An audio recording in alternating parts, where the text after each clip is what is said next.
Editor's note: as more people are working from home, Bloomberg Pursuits is running a weekly lunch break column that will highlight a notable recipe from new cookbooks and the hack that makes them genius. Every inch of the home is under a microscope right now, but one major appliance has not gotten the credit it deserves: the refrigerator. The hard-working kitchen stalwart now has to provide shelter for everything from overzealous yogurt purchases to half-finished jars of sauce, fresh lettuces from the farmer's market, and leftovers from last night's dinner. Fridges are full these days, and they have a lot of stories to tell.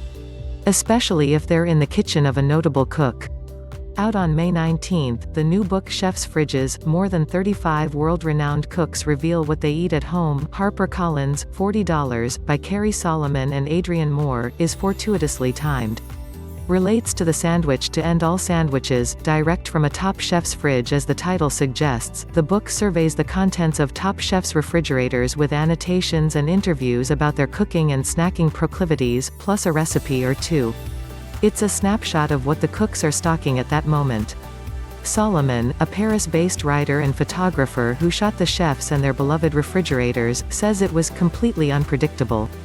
Some were overly clean, astute bachelor fridges with back-to-back LaCroix cans, whereas Alice Waters only stores food in gorgeous ceramics with the bowls turned over like lids. Co-author Moore is a veteran of the concierge desks at the Four Seasons George V and Mandarin Oriental in Paris, and he used his insider restaurant connections to snag many of the subjects. Chefs include Jose Andres, Christina Tosi and Claire Smith. Cookbook author Nadine Levy Redzepi's fridge is filled with fun stuff from her chef husband Renee's take-home Noma experiments, Marmite, created at the Noma Australia pop-up, gram protein from the Noma fermentation lab, and Royal Belgian caviar that she eats with good potato chips and creme fraiche. There's also standard supermarket mozzarella from her daughter's play group pizza party. Maison Harford, chef and owner of Turkey and the Wolf in New Orleans, reveals a refrigerator stocked with the tangy southern condiment Duke's mayo, as well as homemade tortillas and a giant Virginia ham that his mother shipped to him. One of his recipe contributions to the book is an ode to Nola's epic sandwich, the muffaletta. Before they came to shoot, I prettied up my fridge and saw that I had everything to make a muffaletta, or a version of it. His is crafted from the usual suspects, cured meats such as mortadella and soppressata, along with provolone cheese and the makings of an olive relish.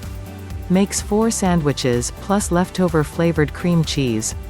1/2 cup spicy olives, pitted 1/3 cup spicy pickled cherry peppers, stems removed 1/4 cup capers, rinsed if salt packed 1/2 pound cream cheese 1/3 cup crumbled feta cheese kosher salt optional 6 tablespoons unsalted butter, at room temperature 8 thick slices white bread 4 tablespoons mayonnaise, preferably Duke's 8 thin slices mortadella 8 slices provolone cheese 20 thin slices soppressata 2 cups arugula 1/2 red onion, thinly sliced 1/2 cup pickled banana peppers, thickly sliced makes 4 sandwiches, plus leftover flavored cream cheese. 1/2 cup spicy olives, pitted 1/3 cup spicy pickled cherry peppers, stems removed 1/4 cup capers, rinsed if salt packed 1/2 pound cream cheese 1/3 cup crumbled feta cheese kosher salt optional 6 tablespoons unsalted butter, at room temperature 8 thick slices white bread 4 tablespoons mayonnaise, preferably Duke's 8 thin slices mortadella 8 slices provolone cheese 20 thin slices soppressata 2 cups arugula 1/2 red onion, thinly sliced 1/2 cup pickled banana peppers, thickly sliced in a food processor, pulse the spicy olives, cherry peppers, and capers until finely chopped but not pureed. Transfer to a fine strainer and press down to squeeze out any excess liquid. Add the cream cheese and feta to the processor and puree to combine. Add the olive mixture and pulse just until mixed. Season with salt, if necessary. Heat a large skillet or griddle over medium heat. Spread the butter on both sides of the bread slices. Toast the bread, in batches if necessary, until golden on both sides. Spread the mayonnaise on 4 of the bread slices. Layer the mortadella, provolone, and soppressata slices on top.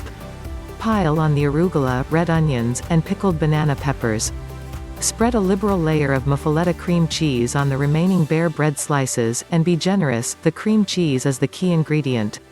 Stack the tops on the sandwiches, cut in half, and eat.